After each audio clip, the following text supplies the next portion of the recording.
Hello students and my dear friends, I am Dr. Shalini Shukla and today is 23rd of June 2021, Wednesday. Inspiration of the day is, it's how you deal with failure that determines how you achieve success. In today's discussion, we are going to cover these articles.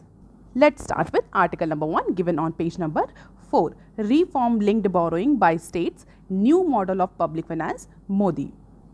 कल prime minister Narendra Modi ने new public finance या new model of public finance को लेकर के Twitter पर एक blog post किया और उसी ब्लॉग को लेकर के आज बिजनेस स्टैंडर्ड ने ये न्यूज़ कवर करी है। बेसिकली अगर आपको याद हो तो जब लास्ट ईयर हम न्यूज़ एनालिसिस करते थे तो उस समय स्टेट गवर्नमेंट को बोरोइंग्स की जो लिमिट थी उससे एक्सीड करने के लिए अलाउ कर दिया गया था। कोविड-19 की फर्स्ट वेव में जबकि रिवेन्यू कलेक्शन फॉल हो रहा था, चाहे वो सेंट्रल गवर्नमेंट हो चाहे वो स्टेट गवर्नमेंट हो, सबका रिवेन्यू कलेक्शन फॉल हो रहा था और FRBM एक्ट के तहत सेंट्रल गवर्नमेंट ने एस्केप क्लॉज को इन्वोक किया था, जिसके तहत सेंट्रल गवर्नमेंट और स्टेट्स गवर्नमेंट को अलाउ कर दिया गया था कि वो अपनी एनुअल बोरोइंग लिमिट्स को क्रॉस कर सकते हैं in financial year 21 provided that they undertook certain pre specified reforms. तो इस तरह के पब्लिक फाइनेंस को मोदी ने कहा है, India has seen a model of reforms by stealth and compulsion. This is the new model of reforms by conventions and incentives. State government को allow कर दिया गया था कि वो ज़्यादा से ज़्यादा फंड अगर चाहें तो वो मार्केट से बोरो कर सकती हैं, प्रोवाइडेड दैट कि वो कुछ स्पेसिफिक सेक्टर में रिफॉर्म्स लाएँ। और कुछ स्टेट गवर्नमेंट ने बोरोइंग्स भी करी विद रिफॉर्म्स के साथ। तो प्राइम मिनिस्टर के according this is one of the new model of public finance, जहाँ पर स्टेट्स को अपनी एनुअल बोरोइंग लिमिट्स जो हैं फिस्कल रिस्पॉन्सिबिलिटी के तहत ब्रीच करना तो अलाउ है, बट कुछ सेक्टर में उन्हें रिफॉर्म्स इनिशिएट करने पड़ेंगे जिससे कि जो एनुअल लिमिट जो बोरोइंग की क्रॉस करी है उसको जस्टिफाई किया जा सके। And prime minister call this new model reforms by conventions and incentive, जिसमें स्टेट्स को बेसिकली इंसेंटिवाइज किया गया था कि वो प्रोग्रेसिव पॉलिसीज़ अडॉप्ट करें in order to avail the additional fundings. तो अगर स्टेट्स एक ज़रूरी रिफॉर्म लाते हैं सेक्टर में, प्री रिक्विजिट रिफॉर्म लाते हैं अपने स्टेट्स में, तो उनको एडिशनल फंड प्रोवाइड किया जाएगा in order to support the progressive policy. The result of this exercise are not only encouraging but also contrary to the notion that there are limited takers for the sound economic policy as per Narendra Modi. तो basically उस blog में हमारे जो prime minister हैं उन्होंने 4 reforms को use करते हुए, 4 रिफॉर्म्स का एग्जाम्पल देते हुए इस नए मॉडल को, पब्लिक फाइनेंस के नए मॉडल को अप्रिशिएट किया है, जहां पर state government had to undertake to become eligible for additional 1% of the borrowing, and that particular 1%, additional 1% of the borrowing was linked to improving ease of living for the public, mainly for poor and vulnerable section of the society. Apart from this, it also promote the fiscal sustainability as per our Prime Minister. So raising enough resources for public welfare while ensuring the sustainability is proving to be one of the biggest challenge as per PM of India. और इसको basically centre state भागीदारी के form में भी नरेंद्र मोदी ने project किया है और उन्होंने कहा है कि इस पर्टिकुलर नए अप्रोच के तहत, जिसको सेंटर स्टेट भागीदारी या new model of public finance का नाम दिया जा रहा है, इसके तहत लास्ट फाइनेंशियल ईयर में स्टेट्स ने अप्रॉक्सीमेटली 1.06 ट्रिलियन का फंड, एडिशनल फंड रेज किया था और इसी एडिशनल फंड के तहत states were able to cope up with the कोविड-19 first wave. So as per prime minister this is one of the very successful model of public finance. तो हो सकता है कि फ्यूचर में जो रिफॉर्म्स या जो स्टिमुलस पैकेज लाने की बात हो रही है उसको भी कुछ इसी पैटर्न पर लाया जाए। अब देख लेते हैं article number 2 that is given on page number 6। NARCL pegs its funding requirement at ₹6K crore. NARCL के बारे में हमने कई बार डिस्कस किया और अपने डिस्कस भी किया कि this is the new ARC that is actually going to be functional from July से ये NARCL that is national asset reconstruction company is going to be functional. It is a short of ARC जो कि Indian bank association की भागीदारी से बन रही है, उनके कंट्रीब्यूशन से बन रही है. और ARCs के बारे में हम कई बार ऑलरेडी डिस्कस कर चुके हैं. बेसिकली ARCs का काम होता है कि जितने भी जो नॉन परफॉर्मिंग असेट्स हैं, नॉन परफॉर्मिंग असेट्स जो बैंक में हैं, उनको रिजॉल्व करना, नॉन परफॉर्मिंग असेट्स को रिड्यूस करना. तो असेट रिकंस्ट्रक्शन कंपनी का फंक्शन होता है कि असेट को रिकंस्ट्रक्ट करना and make them viable and profitable and revenue generating projects.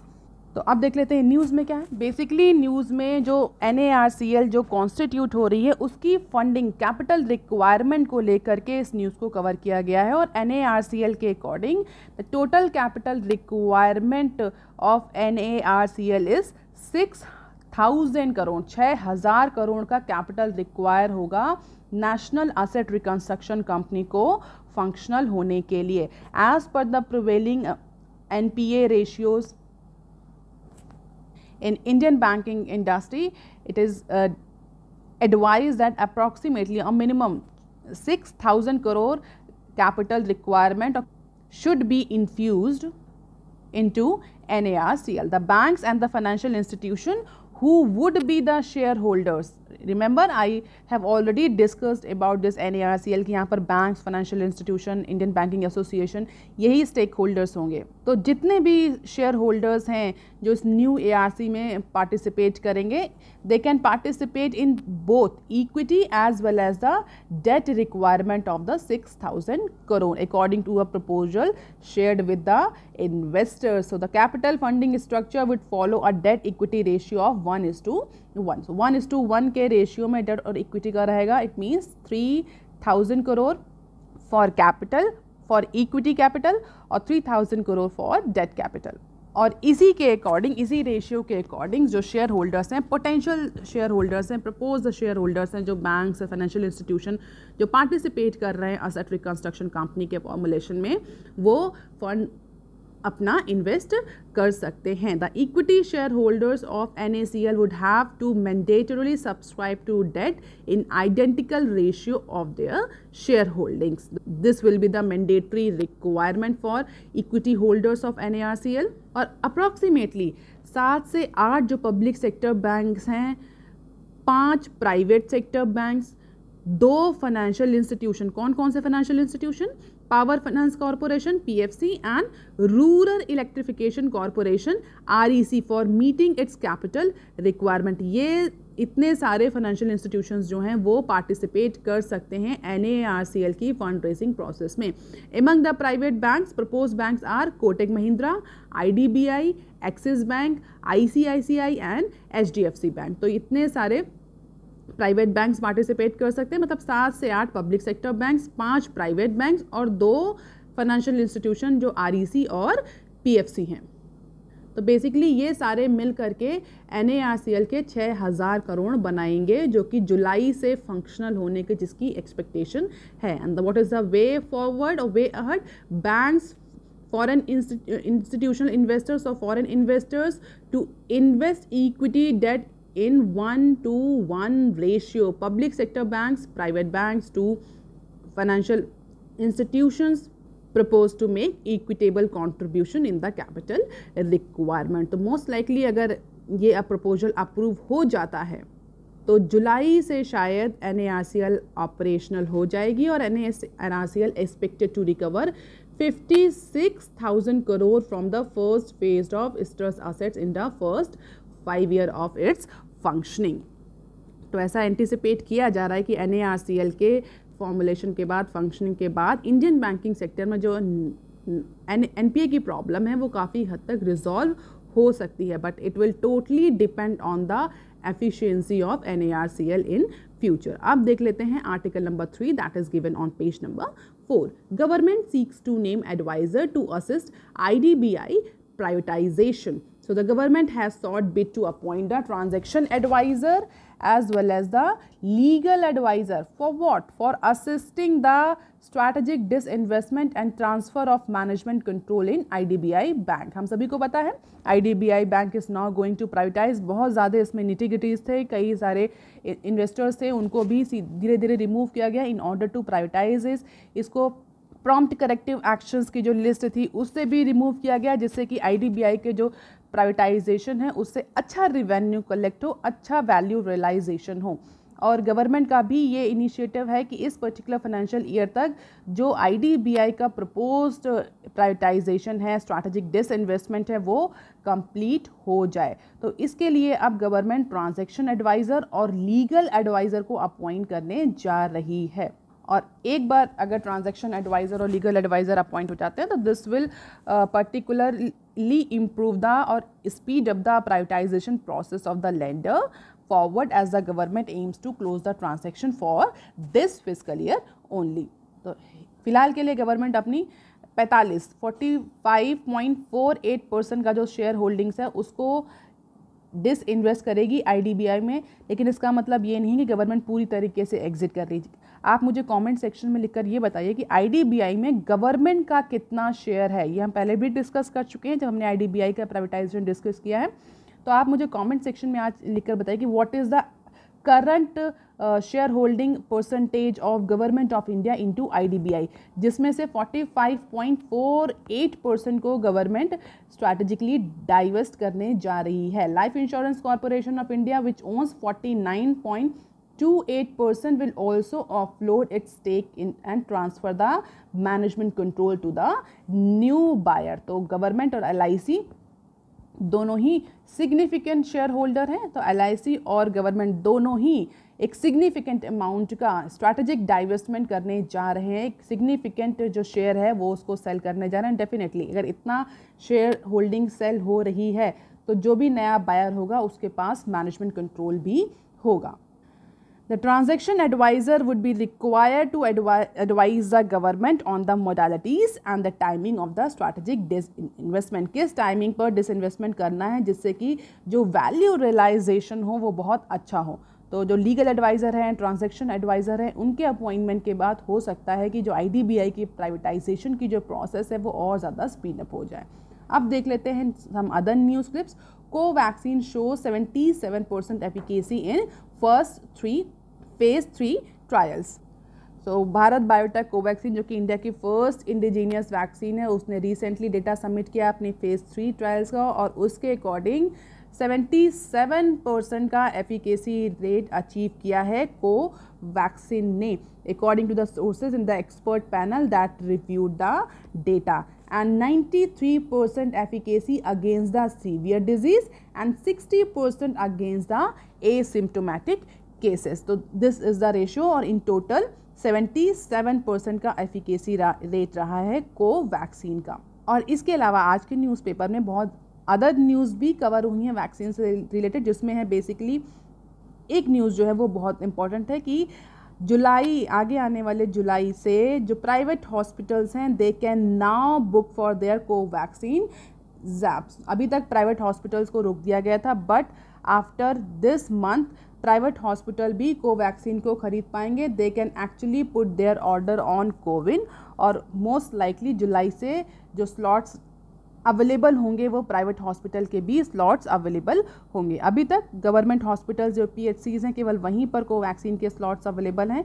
Government ने प्राइवेट हॉस्पिटल्स को फिलहाल के लिए रिस्ट्रेन कर दिया था, but now from July onwards private hospital will also participate in this mass immunisation programme. इसके अलावा एक और न्यूज़ है कि एक दिन अगर आपको याद हो तो इंडिया ने हाईएस्ट रिकॉर्ड अचीव किया था in terms of immunisation vaccination.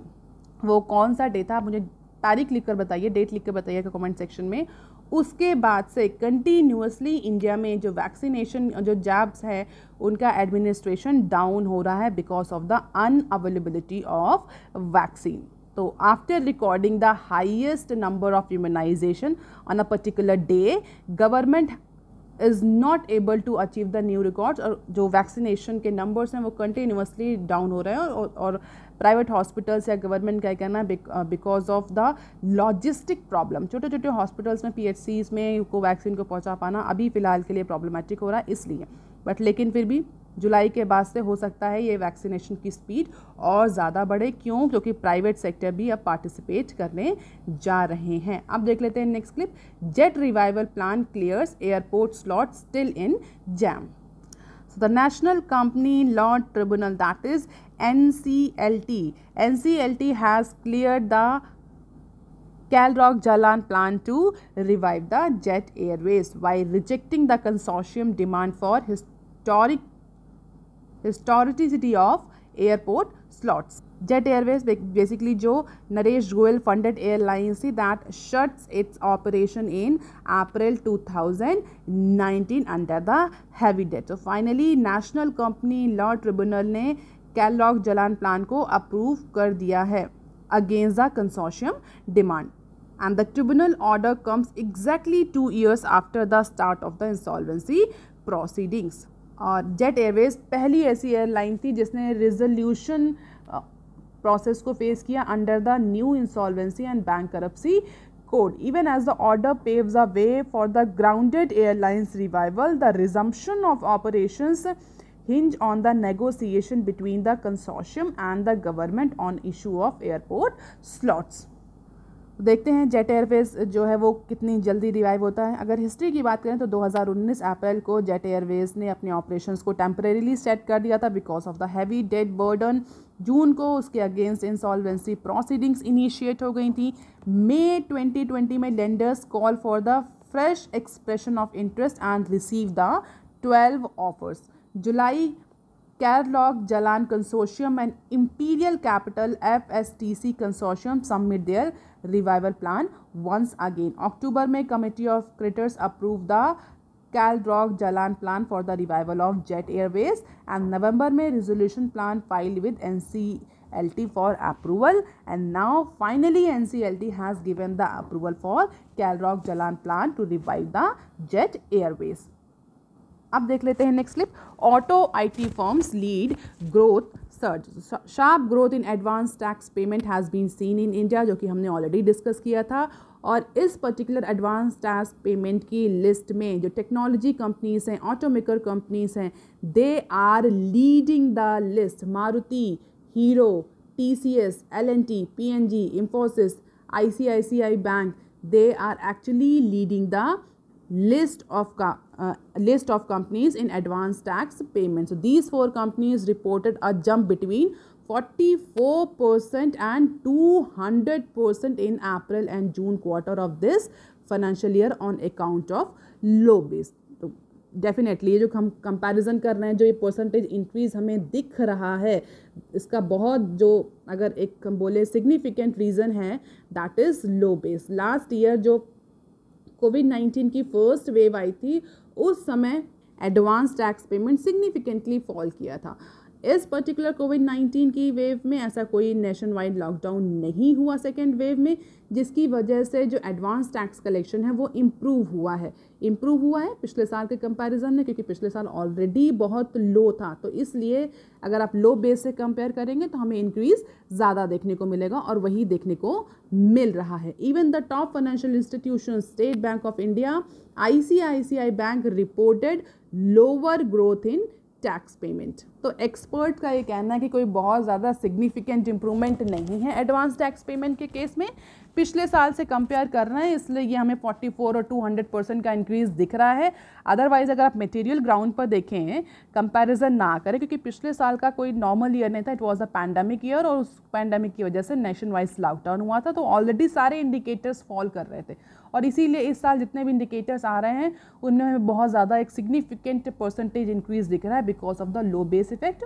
और एडवांस टैक्स पेमेंट के केस में भी ये लो बेस इफेक्ट का ही रीज़न है जो 44 और 200% का इंक्रीज़ हमें देखने को मिल रहा है. अब देख लेते हैं next clip. Government will not seek disclosure of flash sale on e-commerce firms. तो ई-कॉमर्स को लेकर के, ई-कॉमर्स कंपनीज को लेकर के जो नई गाइडलाइंस आ रही हैं उसको लेकर के स्पेकुलेशन शुरू हो चुका है। बहुत सारी कंपनीज़ का ये कहना है कि जिस तरह से प्रपोज्ड गाइडलाइन आ रही हैं उसको देखते हुए जो ई कॉमर्स कंपनीज़ हैं उन पर कॉम्प्लायंस का बर्डन इंक्रीज़ होगा। इसके अलावा कई ज़्यादा र्यूमर्स भी क्रिएट हो रही हैं, बट गवर्नमेंट ने कुछ र्यूमर्स को क्लियर करते हुए ये कहा है कि government will not regulate or will not seek the disclosure related to the flush sales organized by e-commerce companies on their platform। कल हमने डिस्कस भी किया था कि जो फ्लश सेल्स हैं उनको शायद प्रोहिबिट कर दिया जाए क्योंकि उनको एंटी कॉम्पिटिटिव प्रैक्टिसेस में क्लासीफाई किया जा सकता है। तो उसको लेकर के फ्लश सेल्स को लेकर के e commerce companies were very concern. तो उस पर गवर्नमेंट ने कहा है कि नहीं, we are not going to seek any sort of disclosure on your flash sales while discount sales will continue to benefit the consumer. Fraudulent and back-to-back flash sales cannot took place or cannot take place at its limits the fair competition in trade and make the small business uncompetitive as per the additional secretary consumer affairs ministry in a virtual press briefing। तो फिलहाल के लिए जो comments आए हैं हमने कल आपको बताया था कि गवर्नमेंट ने पब्लिक कमेंट के लिए इस पर्टिकुलर ड्राफ्ट को डाला है और उसी कमेंट के तहत गवर्नमेंट ने प्रेस कॉन्फ्रेंस में इस इशू को क्लैरिफाई किया है कि फ्लश सेल को लेकर के ऐसा कोई प्रोविजन नहीं, बट बैक टू बैक जो सेल आ रही है, जो फ्रॉडुलेंट सेल्स आ रही हैं, इनको लेकर के कुछ रिस्ट्रिक्शंस होंगे और जो भी flash sale e commerce companies offer करेंगी उसमें गवर्नमेंट किसी भी तरह का डिस्क्लोजर नहीं मांगेगी as per the new guidelines. इसके अलावा अब देख लेते हैं नेक्स्ट क्लिप। न्यू रूल्स में रेज कॉम्प्लायंस बर्डन। तो कॉम्प्लायंस ई कॉमर्स के जो नए रूल्स आ रहे हैं उनको देखते हुए जो भी कंपनीज हैं, चाहे वो ज़ोमैटो हो, स्विगी हो, बिग बास्केट हो, ओला हो, उबर हो, जितने भी big online grocery, food aggregator, taxi aggregator, जितनी भी कंपनीज हैं उन पर ये सब एप्लीकेबल होंगे नए ई कॉमर्स रूल। और इन कंपनीज़ का ये कहना है कि ये जो प्रपोज रूल है मिनिस्ट्री ऑफ कंज्यूमर अफेयर्स के तहत, these rules are actually going to increase the compliance burden on this company and it will actually increase the documentation process and it may hamper the ease of doing business in India। Even social media platforms पर जो भी company selling activities perform कर रही हैं, चाहे वो Facebook हो, चाहे वो कोई और सोशल मीडिया प्लेटफॉर्म हो, वो सारी कंपनीज़ भी इस particular new proposed e commerce rule के तहत आएंगी। तो अगर हम देखें बहुत ज़्यादा कंपनी, ऐसा नहीं कि सिर्फ हमारी फ्लिपकार्ट या अमेज़ॉन जैसी कंपनीज ही अफेक्ट होंगी, it include all taxi aggregators, food aggregator, distribution company, any company or that is actually involved online buying and selling activities even at a social media platform. All entities have to follow these new guidelines. Industry concerned about the compliance burden, but government said that all entities will have to first registered with Department for Promotion.